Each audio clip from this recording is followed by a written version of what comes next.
हजरत उमर रो पड़े, कहने लगे आज मैं इशा के बाद निकला हूं तो नबी पाक के सहाबा मुझे नेक कह रहे थे, फिर मैंने बच्चों की माँ से और बच्चों से भी पूछा है, वो भी मुझसे राजी हैं, पर उजाफा तेरे साथ नबी पाक राज की बातें करते थे, सच बता कहीं उमर का नाम मुनाफिकों में शामिल तो नहीं?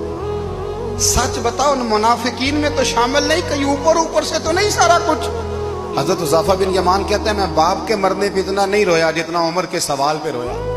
मैं कदमों में बैठ गया, मैंने कहा नहीं उमर ये तो मैंने नहीं सुना, लेकिन ये मैंने नबी पाक से जरूर सुना है कि मेरे बाद अगर कोई नबी होता तो उमर इब्ने खत्ताब होता। ये मैंने अपने कानों से सुना है कि उमर जिस गली से गुजरे शैतान रास्ता बदल जाता है। ये मैंने अपने कानों से सुना है कि 950 साल हजरत जिब्रील जनाब उमर की शान बयान करें तो फिर भी बयान नहीं हो सकता। ये मैंने जरूर सुना।